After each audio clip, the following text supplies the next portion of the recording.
really excited to introduce this next topic, which I have to say is very close to all of our hearts, particularly at Rathbones. We have a very long heritage of thinking about human rights and how we think about that from obviously a more systemic society perspective, but also from an investment piece as well.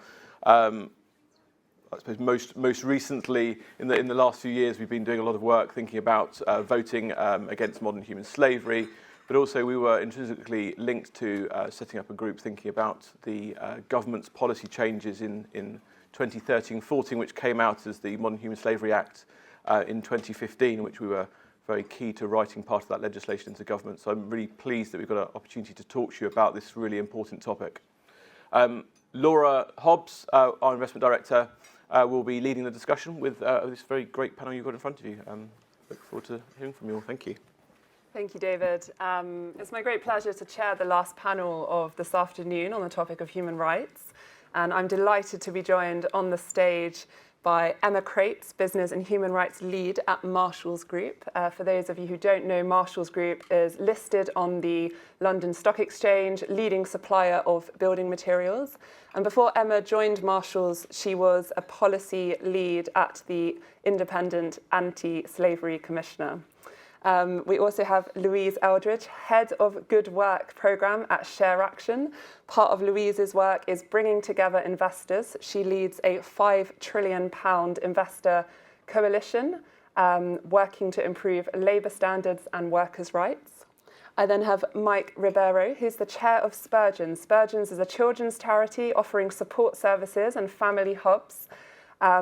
Actually, in the last year, they've helped 27,000 young people, which I think in itself deserves a round of applause. Mike is also an advisor on digital rights and ethical AI in his other hat. And finally, Matt Crossman, Stewardship Director at Rathbones Group, and Matt was the lead behind the Rathbones Votes Against Slavery work. This conversation invites us to really pause and reflect on the essence of human rights, the foundational principles that safeguard our dignity, freedom and justice. In a world shaped by rapid technological changes and widening economic inequalities, we're seeing complex global supply chains. These principles are more relevant than ever. Human rights are not abstract ideals, they are practical commitments that influence how we work, how we invest, how we innovate, and how we lead. From ensuring secure work and fair wages to protecting our privacy and agency in a digital age, the challenge we face demands clarity of purpose and collective action. This panel brings together diverse perspectives, from corporate strategy and investor responsibility to social impact and advocacy. Together, we will explore how we can guide policy and practice, bridge gaps in accountability, and inspire solutions that uphold human rights for all. There's a lot to unpack and a lot to cover, and I'm really excited to get going. So without further ado, I would like to hand over to each of my amazing panelists and invite them to introduce their area of expertise. I'd love for you to outline the lens through which you view human rights in your area of work and why it's important for your organisation. And if we can start, please, with Emma. Hello, everybody. Thank you very much for the invitation. It's great to see you all today. So as you heard, I work for Marshalls PLC. We are a FTSE 250 company and we have building materials. We made our name in stone. Well, our legacy goes back more than 100 years as a stone supplier, but we are now much, much bigger than that. So we have roof tiles, bricks, solar panels, and paving slabs. And as a business, I would say most of our function and activity is actually manufacturing in the UK. We have a number of factories, and I would say 85% of our spend is there. But my day job tends to be looking at that kind of 15% of the spend that we do abroad and the countries that we work in, and that is predominantly in China and in India. So for us, human rights has been part of the DNA of Marshalls. They started back long before the legislation, back in 2008. or around that time, looking at the challenges of the stone sector in India, and the work has kind of gone on from there. Fantastic. And Louise, if I can hand to you, please. Yeah, thank you, Laura. So I'm, as Laura outlined, I'm the head of the Good Work programme at Share Action. I actually have a background working on human rights in supply chains and modern slavery. And prior to that, I worked on tax justice many years ago as well. So I've been in the kind of economic justice space for a number of years. Share Action, for those of you who don't know, we're a responsible investment charity working to drive up standards on social and environmental issues, and using investors as a lever to do that, sort of driving investor action. So in terms of the human rights that I work on, particularly in my role, Share Action works across a number of issues, but I am looking at human rights in the workplace and how they apply to workplace issues. So that could include the ability of workers to have a meaningful voice within companies, freedom of association and collective bargaining, and the rights to form and be part of a union. Also fair wages and equal pay for equal work is something that we've worked on quite closely over the last few years. And also ensuring that workers have a safe working environment, their working conditions are healthy and safe, and give them the ability to do their work in the best possible way. So we've been campaigning for a number of years on these issues. Most recently, we have been focusing on the ethnicity pay gap and a campaign on living wages, focusing on the retail sector. I can say a bit more about that in a little while.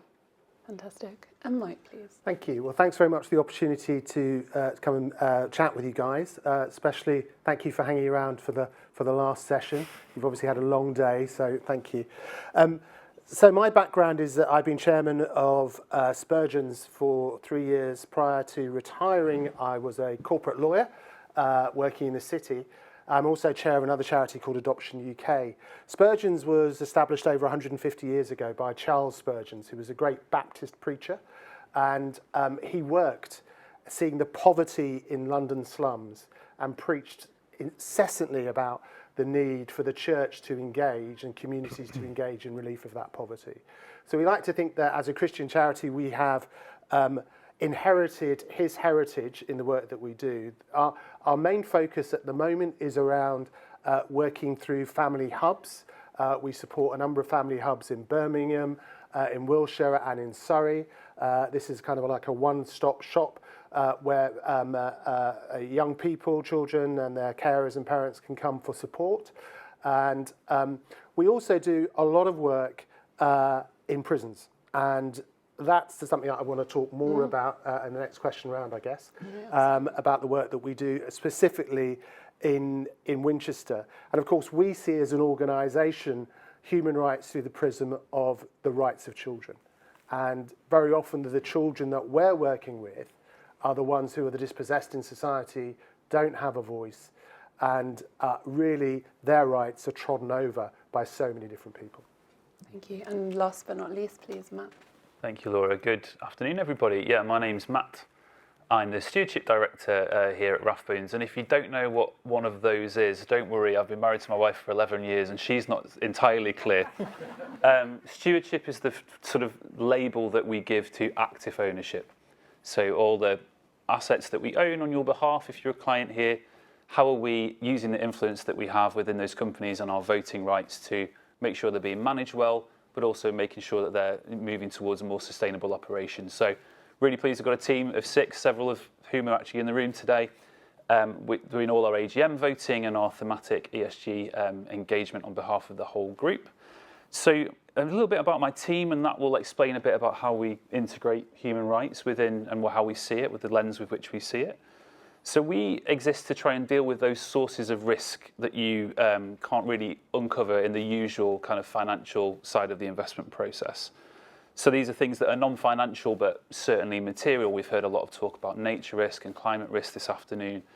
And secondly, we have those sources of risk that you can't diversify away from by making a trade.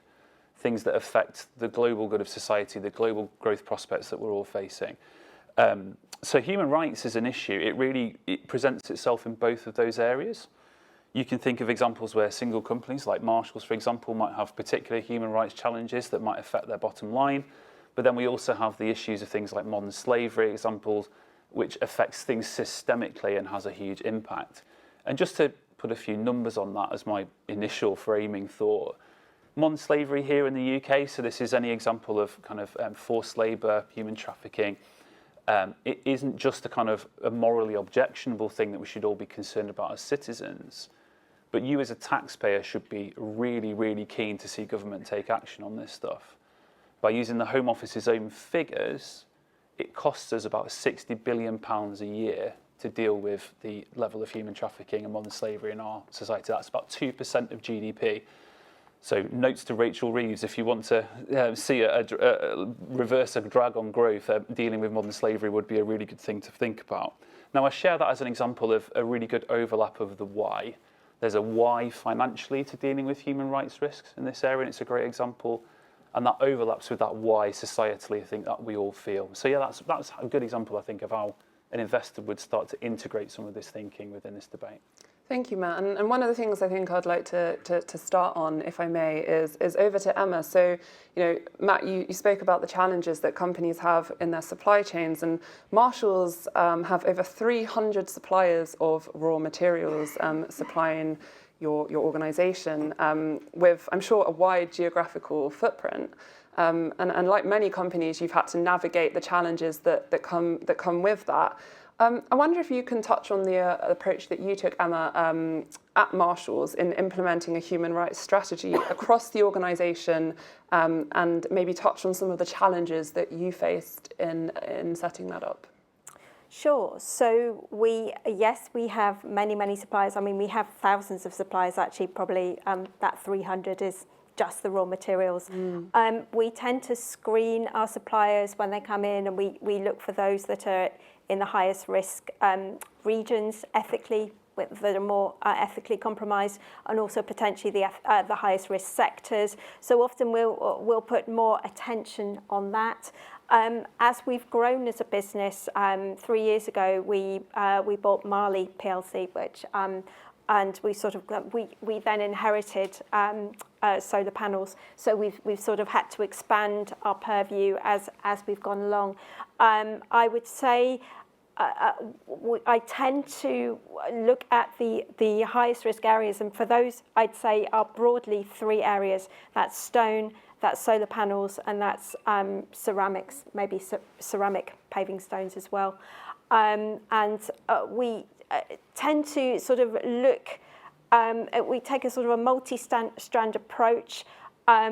Legislation is driving us to kind of look at just the top level of our supply chain at the moment. So just the people with whom we have direct commercial relationships. But actually, if you really want to shift the dial, you have to go all the way down the supply chain, because the highest vulnerability is often right at the end of the supply chain. This is where the communities are the most vulnerable and require the most attention.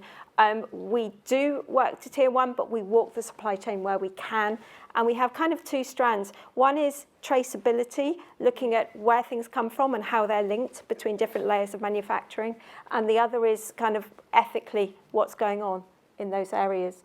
And I could add, if we've got the moment, in China it's particularly interesting at the moment, because obviously there's a lot of global debate about what's happening in northwest China, in the Xinjiang Uyghur Autonomous Region, the SWA. Obviously, there's governments are very exercised about any businesses sourcing from there, including the UK government.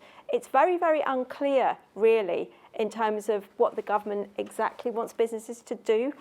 We are, in many ways, in the dark, but we are looking very carefully at this. And one of the things we've done is we've plotted out and identified and visited most of the first 5, 6, 7 tiers of manufacturing, and we're also going and visiting the mines now where the silica for the polysilicon is being mined. So we are identifying where our manufacturing locations are. We're verifying that they're not in the high-risk region, and we are also asking questions at the same time. I have to say this comes with limitations, and we can't say we've solved the problem. We can't say we definitively don't have a problem, but I think given the circumstances, given the restrictions that we have in operating in China, we're doing the best we can. One of the things I'd like to pick up on something you just said is we're in the dark. Government's left us in the dark. I mean, you're obviously doing a lot of work in this area. Marshals are taking their responsibility seriously. So where is that coming from? Is that coming from investor pressure? Is that come from, you're saying it's not coming from regulation? Yeah, I think maybe it's slightly unfair to say we've been left in the dark. I mean, the government has left us in no doubt that we absolutely can't buy from that area. But what do you do? That's the actual question. And you're up against a state that is, you're basically up against the Chinese state. Most modern slavery, if you look at global modern slavery figures, it's about 50 million. 29 million of those are in kind of private supply chains that are probably supplying businesses. A fraction of that is state-sanctioned forced labour, and the rules completely change. You know, there are some rules for looking at normal modern slavery, traditional modern slavery as we understand it, and then you've got to look at what happens when the state is hostile. The state is actually potentially protecting what's going on, and it's very, very difficult to find out what to do. So I'd say everybody here has to be very diplomatic. No government wants to come out very clearly and say what they want, but everybody at the same time is pushing us to do as much as we can. So I think it's about being responsible. Certainly we're getting questions from investors and also from our customers. The need to be responsible is really being driven, but actually I think we have to really, really look at how much difference can we make, and also talk to the government about the kind of backing that we need as well. That's really interesting. I'd like to go on to Louise now for your perspective, obviously, and share Action's perspective on the work that you've been doing. Where do you see current practices and the kind of big gaps in corporate human rights practices? So in terms of the workforce, I mean, there is definitely a big data gap in terms of what companies are disclosing about their practices, including on pay. And that's something that we've been campaigning on over the last couple of years. We've been looking at the retail sector in the UK, which has a large proportion of low-paid, precarious workers. And we have been encouraging and facilitating our investor coalition and also the individual supporters we work with as retail investors to engage with companies in that sector using some of the investor activism tactics that we have at our disposal. So this year we escalated our action with 3 of those retailers and co-filed resolutions with 7 institutional investors, a mix of pension funds, asset managers and charities, and with over 100 retail investors as well. And the resolutions that we filed were asking for greater disclosure on things like how many workers in the direct and also in the indirect workforce, so subcontracted workers, how many of those workers are being paid below the real living wage, which is an independent standard that's set by the Living Wage Foundation, alongside the Resolution Foundation, and is a standard that is calculated according to the cost of living. And so we were asking companies via the resolutions that we filed for them to disclose more information that would help investors to get a full picture of their work, their pay practices. So including things like turnover, which would help investors to understand how pay is impacting business performance as well. And those resolutions that we filed at Next, M&S and JD Sports got quite a high level of shareholder support, in the region of 27 to 30% for 2 of those resolutions, which doesn't sound very high, but is actually pretty significant, and one of the highest levels that we've seen in a kind of social focus resolution for a number of years, and means that if it's over 20%, the companies have to consult with investors and they have to say what they're doing on those issues. So clearly investors are behind the need for more disclosure by companies, But really importantly, we can't just leave it at that. We need to see action. So we need to see investors asking companies, what are you doing? Like to see evidence of what they're doing on wages and wage gaps within their workforce. We've campaigned on the ethnicity pay gap also for a number of years. So again, we would like to see disclosure, and the government is actually planning to make that mandatory. We'd encourage them to do so, but also just we would like to see action. So yeah, again, moving from disclosure to action on all of these issues on pay, and then on broader workforce conditions and worker voice, as I mentioned earlier as well. And one aspect we've really been highlighting in all of this is this invisible workforce. So the staff that are employed by third-party contractors like security guards and cleaners sometimes get a raw deal. Some of the companies we've been engaging with might have pretty decent practices on their directly employed staff, but that doesn't always extend. So Emma's been talking about the supply chain. The work that Share Action's been doing has been focusing mostly on UK workers, but there is that kind of supply chain and the subcontractors within the UK as well, and those workers often seem to get left out or kind of left behind. And do you think that some of these important issues have fallen out of the spotlight over the past year with Trump and the anti-ESG agenda that we've seen from over the pond? I mean, we've definitely, as Share Action, we've definitely seen it more challenging to get public investor support for some of our campaigns, but we have also seen investors still very committed to the issues that we work on. We, for instance, organised an investor statement earlier this year on EDI, equity, diversity and inclusion, to kind of reaffirm the commitment that investors have to that particular topic. And we had over 19 investors, large investors, sign that statement. So we're still seeing some sort of level of public ambition, but I think it has been a little bit more challenging to get investors to put their heads above the parapet in all areas of work.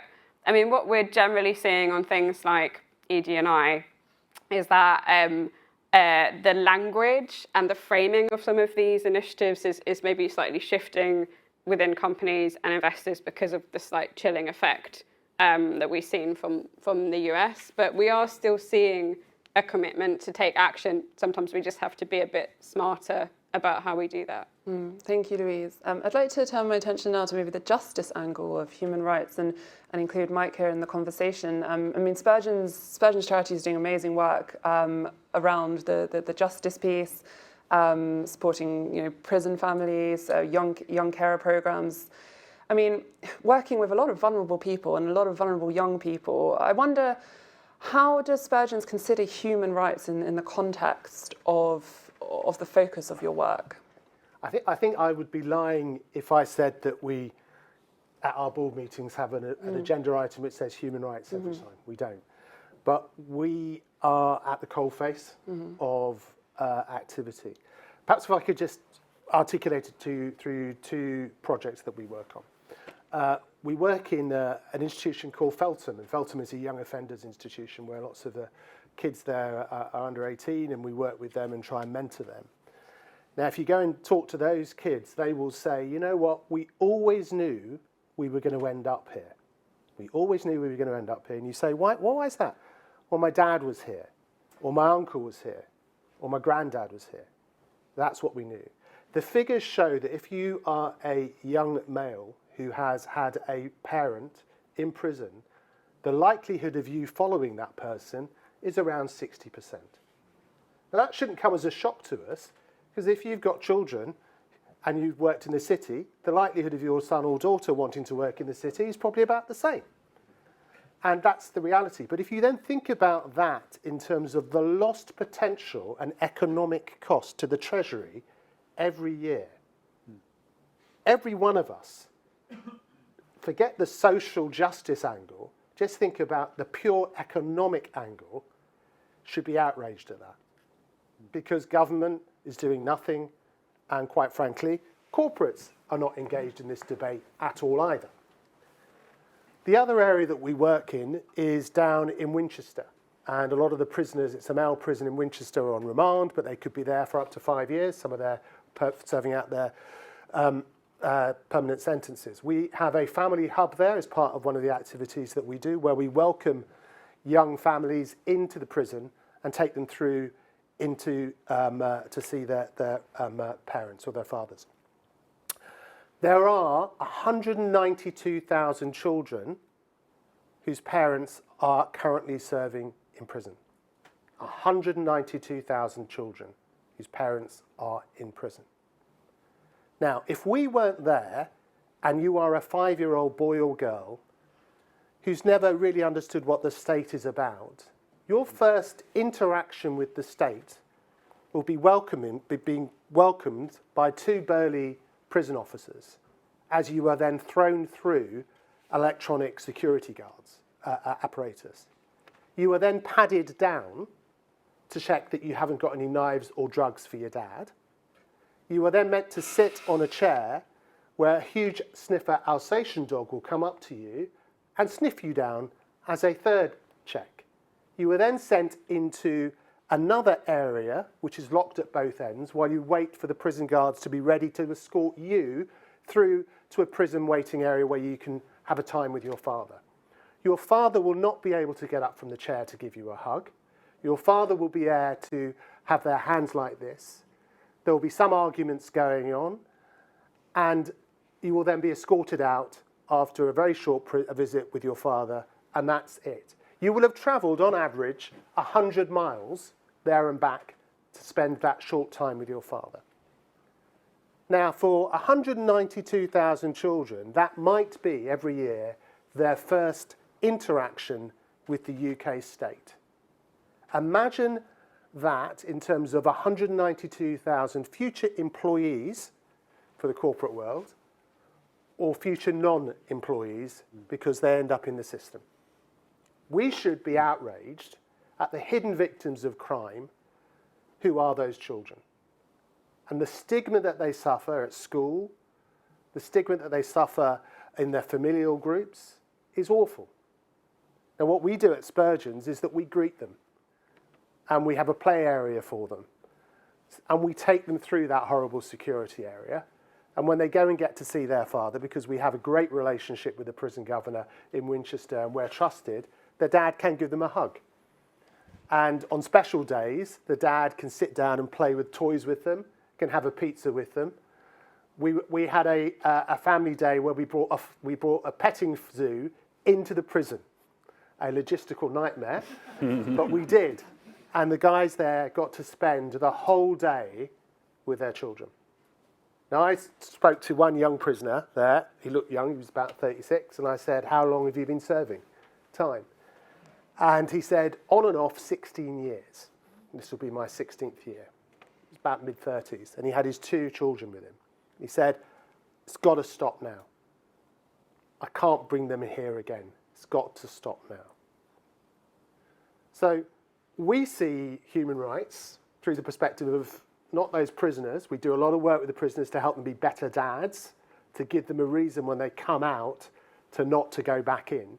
But we see it through the eyes of those 3-year-old, 4-year-old, 5-year-old child whose first interaction with the state is that awful Me Too.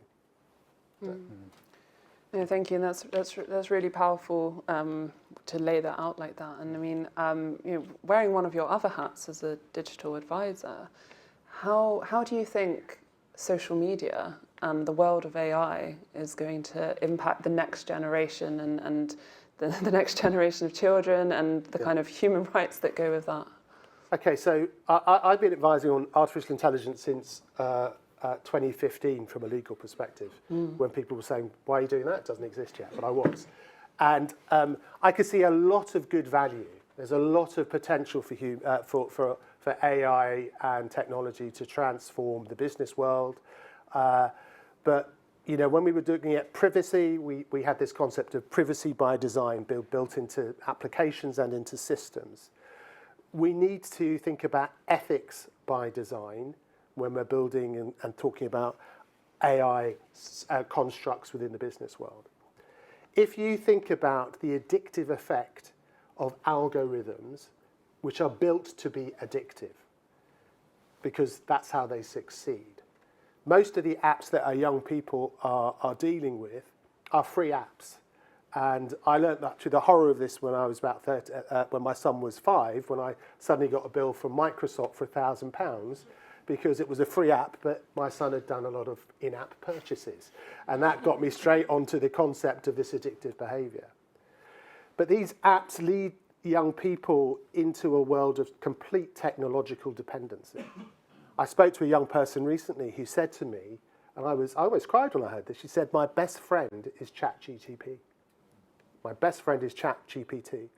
That's where she's getting her relationship advice from, her emotional advice, her parenting advice. And that's her window of the world. That's awful. It's awful. So we see this kind of negativity. The Internet Watch Foundation will tell you the biggest source, and I'm not going to call it child pornography because it's not, it's glamorizing it, is child sexual abuse materials. The biggest source in this country of child sexual abuse materials are AI derivatives. So they're creations by AI. Thankfully, this country is one of the only countries in the world where that is illegal, and you get the same penalties. But many countries it's not. But the abuse of misinformation, deep fake, telling you what the perfect body should be, telling you what the perfect lifestyle should be, is having a detrimental effect on our young people. And it's divorcing them from the reality of who they are as a person and the community in which they live. Thank you. And I'd like to bring in Matt, because how can investors grapple with all of these issues? We've heard about supply chain challenges. We've heard about the concept of we need good work. We need companies to be doing the right thing. We've got AI and ethical issues to engage with around technological disruption. How can investors practically integrate this kind of risk management into their investment decisions? And before you answer, I would also please, could we put the QR code up on the screen for questions? Because whilst Matt's talking, I'd like you to please ask questions. I want to leave enough time so that we can get audience questions in. Yeah. Thank you. Thank you, Laura. Well, I think that taking a step back, I would just say that investors absolutely should integrate this thinking, just to be really very clear. And on one level, it's kind of just common sense. A really sort of pertinent example that stayed with me over the years was the late, great Professor John Ruggie, who is a hero to me. Maybe you don't know, you've never made it into your world, but he led the work in the UN around the sort of 2010 time to build what's known as the UN Guiding Principles on Business and Human Rights. So we have clear duties that states have through treaties to protect human rights, but we have businesses now that are as big as states with a reach that affects kind of whole economic supply chains as big as many countries' GDP. So how do we deal with the emergence of these non-state actors that have the ability to impact people's human rights? And him and his team did a huge amount of work and came up with this really helpful protect, respect, remedy framework, which we can talk about maybe a little bit in the questions. But Professor Ruggie and his team would talk about an example of where they went into this incredibly emotionally charged environment in a mine in Chile, I think it was. And outside this mine, there had been protests for weeks. There had been security forces, someone from the local government, protesters had been shot at, young people had been injured, and some people had even been killed. And into this environment, where the mine was effectively shut in, there was not any production happening, his team went expecting to unravel a huge complex web of community grievances. They expected to spend months and months there understanding what was going on. But do you know what the reason behind the protests was? It was speeding. The vans from going into the mine were doing 30 and a 20 through the village. And that small grievance had been ignored and ignored and ignored, and it ended up with bodies outside the gates. Now, these small issues, if they grapple with them and have the right framework for thinking about them, you can undercut that threat to your productivity, to your operations, and have an improved, positive relationship with your host community. So that's an example from the mining industry. But I think that would be true across all aspects of the kind of portfolios that we're thinking about, really grappling with the kind of issues, Louise, you were talking about workforce morale and culture. All these things, they add up to negativities on the bottom line if you mismanage them. So the important thing for an investor to do is to do what we call human rights due diligence. Now, there's been a huge amount of acronyms thrown at you since 10:30 this morning, I'm sure. But HRDD or MHRDD, mandatory human rights due diligence, is something you should remember and take away with you today, I hope. Because this is the process where we should expect economic actors, and I'm sure Emma would have more to add to this in a moment, to do what's sensible, what's practical, to map their supply chains, to map their risks, to monitor those risks, and then be public about what they've done with that information. So that's what we expect of the companies that we invest in. It's what we expect of ourselves and how we're working really hard here at Rathbones to develop our own process. We've got great exemplars within the Greenbank brand who are a bit further on in the group. I'll be completely transparent. But yeah, looking and mapping the risk, monitoring those risks, and being public about those actions, that's what amounts to human rights due diligence, and that's what we should be expecting from investors. But I know there's just a few things, Laura, before I hand back to you, that it's not as simple as it looks. These supply chains that we're talking about, particularly in consumer goods, are incredibly complex. You talked about the, is it 300 top-tier suppliers, and then it probably breaks down to hundreds and thousands of... I remember in the parliamentary debate amongst the passing of the Modern Slavery Act, I was sat next to a supply chain partner from Philips. Does anyone here own an electric toothbrush? Well done. Your dentist will be proud of you. Actually, the supply web for a Philips electric toothbrush is 50 layers in terms of components shipped here, there, from everywhere. So if you think Philips produces about 10,000 consumer products, each one has let's say a web of on average 30. Just mapping one company and understanding its human rights impact is an incredibly difficult task. So doing that across portfolios, this is why we need, and this is the view that we are advocating for, is better and more consistent disclosure from companies, because then we can understand the risk and we can start to manage it and we can start to engage to change those behaviours that are destructive of value. And on that point, before I open up to questions from the audience, I'll take the iPad from Anna, please. 1 minute from each of you, please. How do we move the dial on addressing the challenges to progressing human rights in your particular area? And I'll take the questions. Shall I start? Yeah. I mean, I think Matt was very eloquent there, and I'd echo everything he said. I would say, coming from the perspective of now being inside a business, resources are finite, attention is finite. We're in, in our sector, there's a big recession. No business wants to be evil or do the bad thing, but what really, really helps people like me is when attention is shone on our area. So I think just simply asking the question can make a huge amount of difference. Even if you just get a very bland PR response, I think it's noted. They're looking at this. Because, I mean, you'll have heard, I sat in on an earlier session, carbon is having its moment. Biodiversity is important. I think, and I think it's interesting that people talk about HR, human rights due diligence. HREDD, human rights and environmental due diligence, is also a big term. The environment sometimes is the lead and human rights can get lost. So just open it up, just ask. I think that can really, really help.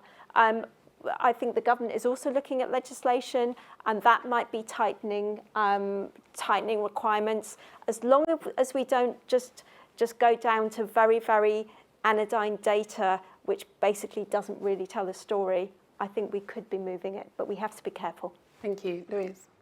I would say a couple of things. One is, just to build on what Emma said, policy change. We need also investors to be calling for this. That is going to be what changes practice across whole sectors and industries. I would also add, in this current moment where we've seen a rise of right-wing populist narratives, it's really important that we're involving ordinary people in company decisions, but also in the decisions that investors are taking. So what we would like to see is greater worker voice within companies, but also those, same workers have pension funds, that their money is going into. And we want to find ways in which their voices can be heard within those funds as well, so that the decisions that investors are taking are very much based on the voices of ordinary people, that they're having a voice there. And I think, you know, there are a number of different ways in which we can try and connect the dots between people who are being impacted by these issues on the ground and then those decisions that have been taken in the boardroom and by these big investors. And we're going to hold that for, because there's a great question that's come in on that. But before we do, Mike, please. Just really quickly, if you're investing in a company, every company is going to have a CSR program.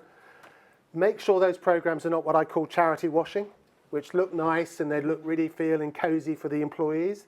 But are those programs really helping to change societal dials? Are they going to really have an impact on our future workforce, young people? Clearly, I'm going to say that through the prism of young people. Are they going to help break down that sense of social isolation that so many young people have? So, and I'd also invite any of you, get involved. Don't sit on the sidelines on these difficult decisions. Any of you want to come down to see Winchester with me, see the work we do down there, open invitation, come down, come and see me. I'll be taking you up on that. Great. Very quickly, please, Matt, and then I want to get through as many of these questions as possible. How can we change the dial? Well, I think one of the most powerful things about kind of this panel for me and the work that we've done is this grand coalition between investors, business and the third sector. And we need to hear those stories, Mike. It gives us that fuel for the fire. I mean, I met a survivor of modern slavery a couple of weeks ago in an event, somebody who'd been brought over here to the UK to run someone's FX portfolio, ended up locked in a basement for months. You know, this is happening, this is real. And using those stories to then talk to the companies and explain that this is happening here in the UK. And we're very fortunate, I think, that we have this, like I said, almost grand coalition between those three aspects of society. So that will be key. I think if we're going to see if we're going to see human rights due diligence here in the UK, it will be that sensible, practical coalition of investors, business, and the third sector really working together. Brilliant. Right, I want to go on to these questions. There's so many good ones coming through. So, questions for the panel. Do you think every increasing CEO pay versus the average worker sets a good example for lessons in dealing with inequality in society? Should shareholders be more active in calling for CEO leadership, by example? This is definitely your bag, Louise. Yeah, I think they should be. I mean, it's something that we've looked at when we did some analysis on the companies that we were focusing on this year on living wage. We did look at the kind of level that the lowest paid staff were being paid and how those wages had been rising, and then looked at the kind of equivalent at the CEO level and also the kind of 75th percentile level in the company. And often their higher wages had risen at a higher rate, which we don't think is okay. I mean, we do think that we recognise that companies are facing a difficult environment at the moment with lots of cost pressures, but there are things that they can do to rework, where some of their profits are going and how they manage wages across their whole workforces. So, yeah, I do think that wage gaps, as well as raising the level for the lowest paid workers, are really important for investors to be asking about. And I know this is something that your team does, Matt, when we're voting on our investors' shareholder positions. Yeah.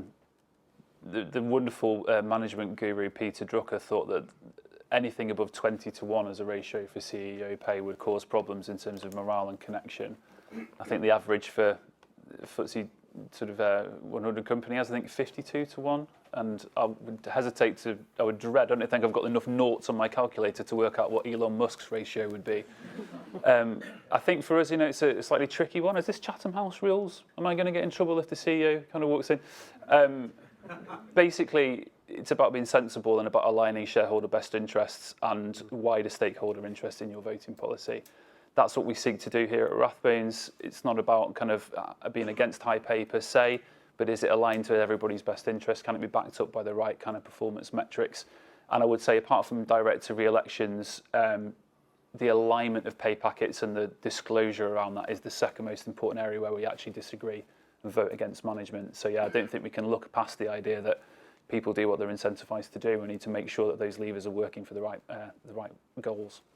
I Thank you. And just on the pay gaps, we've had a question come in from Dominic at the West of England Centre for Inclusive Living. Following the success of legislation on publishing gender pay gaps and forthcoming ethnicity pay gaps, how does a disability advocacy organisation force the same focus on disability pay gaps? And that's a question for Louise. Yeah, really good question. I mean, I can maybe answer it with some examples from our experience. I mean, we've seen that ethnicity pay gap progress has been lagging behind the gender pay gap. So we have been using, the learnings from the campaigners that worked on that to then apply that to our campaigning. And what we've been doing over the last year is really focusing on mobilising the ethnicity, so black and brown groups, so worker-led organisations, and those particularly with a focus on minority ethnic communities and getting their voices in the campaign. Joining that up with the investor power, so using the voices of the investors that we work with, and then getting in front of parliamentarians. We've got a policy team at Share Action as well, who we've been working very closely with. We held a roundtable earlier this year, for instance, with the Minister of Equalities, who's been quite supportive of this campaign. We, brought companies, investors, and civil society organisations and trade unions together to advocate for this. So I think going back to what Matt was saying, kind of joining up all these different groups and showing this support is something that can really help. And then talking about policy, this is a question for you, Mike. In light of Australia's recent ban on social media for under 16s, if the harm, misinformation and exploitation is so evident, why isn't there much of an initiative in the UK to protect young people from social media? And actually, maybe me adding something to the question, do you think there should be? Well, I think the answer is there should be. There's a lack of political will at the moment. This question was raised in Parliament only yesterday. I saw it on Sky News, and they were saying it. Was it this week? But should phones be banned from school? Absolutely, they should be, in my view. But I think it's banning it in school time makes a lot of sense, but it doesn't help us then with the use of it after school, because a lot of parents who don't know how to parent because they've never been taught to parent use the phone or social media as a great application for looking after their children when they've got busy lives. So there needs to be education at a parental level. There needs to be education at the corporate level. We need to start building into our social media ethical frameworks by design. Keep coming back to that, but it's really important because these apps are built to be addictive. I'm pretty sure if we had a heroin issue in our schools at the moment, we wouldn't be talking about banning heroin in schools. We'd be talking about having a complete war on drugs. So just banning it for 8 hours in the day is great, but it's not enough. We need to actually just do a complete holistic approach to the way our young people are and their mental health. Thank you. And I'm going to ask one final question before I'm getting the look that the time is up. And this is a question for Emma. Is it really possible to fully analyse your supply chains? Are there no smart alternatives? Oh, well, that's the $1 million question. Well, I'd end on that one. I could say that I could get a call every day of the year from a business that thinks they can sell me a solution to this. There's no shortage of people that think that they have the answer. It's possible. Things are evolving, and of course, we're not the hugest company. The really big companies are using AI and all sorts of analytics. There are ways of analysing supply chains through freight transport. And I've had people approach me and say, oh, we can sell you this. And I'll say, okay, but how does that work when we know where our suppliers are? Can you tell me what's happening between quarries and factories in Rajasthan? And they'll say, oh, no, sorry, you need boots on the ground there. So I think we have to be careful from just assuming that technology will solve the problem, because it's always, people will always tell you that. And there are ways forward, but we're not there yet. And I think that's a fantastic note to end on. We'll be around for the rest of the day, so if there are any further questions that were not answered, then we will be here. So thank you very much.